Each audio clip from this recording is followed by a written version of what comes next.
लगते हैं। उन्होंने इस साधना को गत 5 वर्ष पूर्व जुड़े एवं इस साधना को न केवल सीखा और समझा, अपितु उन्होंने इसे क्रांतिकारी रूप से अपने खेत में भी इस्तेमाल किया। आइए उन्हीं की मुख ज़बानी समझें और सीखें कि किस प्रकार हम इस साधना को न केवल अपने जीवन में इस्तेमाल कर सकते हैं, अपितु खेती बाड़ी में भी इसका किस प्रयोग, इस प्रकार की साधना से हम इसको किस प्रकार इस्तेमाल कर सकते हैं। आइए राजेंद्र जी के मुख से सुने। श्री राजेंद्र गिरवी जी।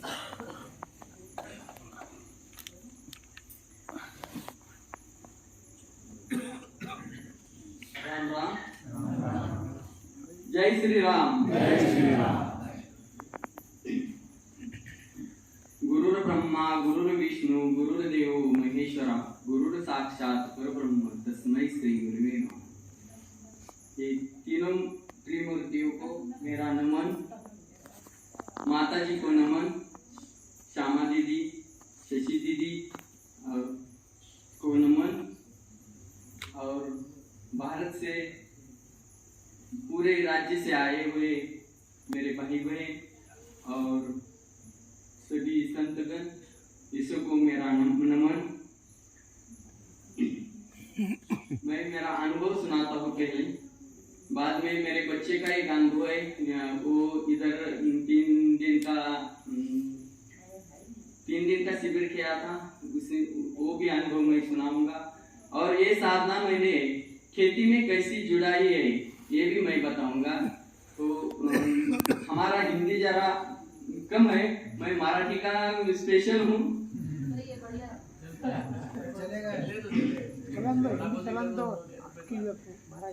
वो तो मैं अभी 13 साल हो गया मैं ये साधना से जुड़ा हूँ।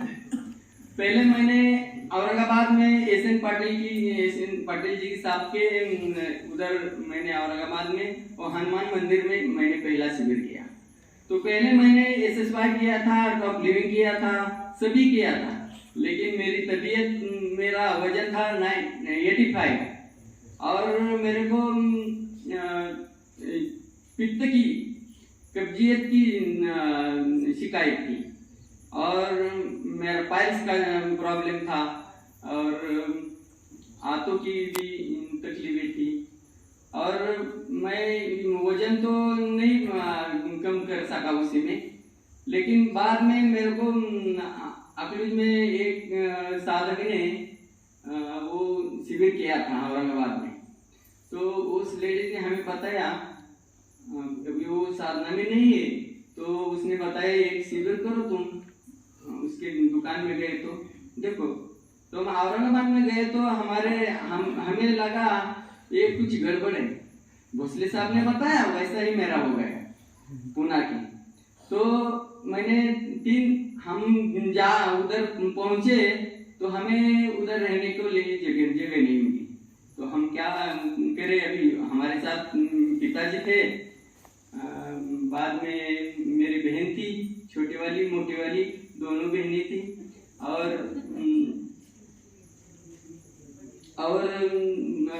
सिंपी साहब भी थे। तो उन्होंने बोला कि बाबा हम इधर रुक तो नहीं सकते, तो क्या करें, वापस जाते हैं। नहीं बाबा, सिंपी काका बोले नहीं जा सकते। तो उधर एक घर का काम चालू था, उधर हम थोड़ा सा प्लास्टर हुआ था, तो उधर हम ठहरे। वो मालिक बोला बाथरूम संडास की तुमको बनाया है, वो हमने चालू नहीं किया, ठीक है बोलते।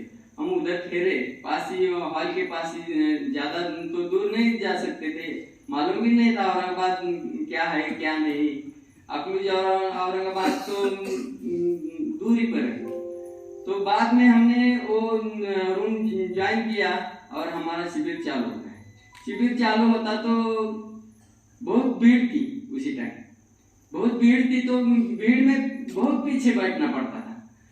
तो शास्त्री जी साहब कुछ नहीं सुनाई देता था, लेकिन हमारे हिंदी समझ में नहीं आता, ये गड़बड़ हो जाता है। मराठी वालों की सभी की गड़बड़ हो जाती है, वैसे ही मेरी गड़बड़ हो गई। तो एक दिन होगा, दो दिन हो गए, 3 दिन हो गए।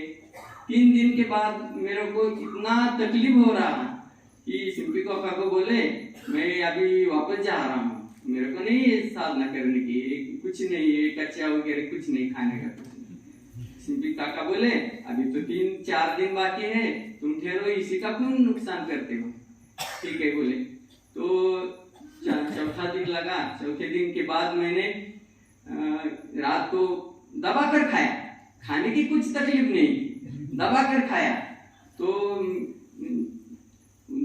5वें दिन 4 बजे, सुबह 4 बजे मैं उठ गया। मेरे को बहुत तकलीफ हो रही थी, तो डॉक्टर साहब ने पहले ही बोला था कि निमापोड लो, ये लो, जो ले, तो मैंने उनका सुना नहीं। तो बाद में चौथे दिन मेरी बहन ने वो डब्बा लिया था इनिमा का, तो मैंने वो रात 4 बजे मैं लेके गया, टॉयलेट में लेके गया, इनिमा लिया, तो तुरंत मैं फ्रेश हो गया। फ्रेश होने के बाद वो जो एहसास हुआ वो जिंदगी भर मैं कहीं नहीं भूल सकता।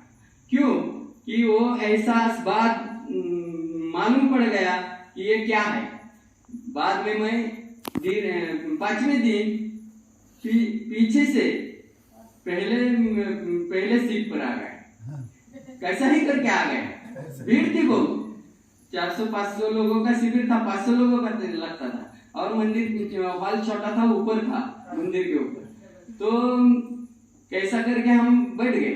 बैठने के बाद वो जो सुनाई दे रहा था वो मैंने शांत रूप से सुना, और बाद में वो बुक ले और वो साधना को चालू कर दिया। तो मैं 1 साल से साल तक वो सीधा फॉलो करता था। सीधा फॉलो करने के बाद क्या हो गया, 1 साल में मेरा 85 का वजन 60 तक आ गया। 60 आ गया तो मैं बोला इसमें कुछ तो है।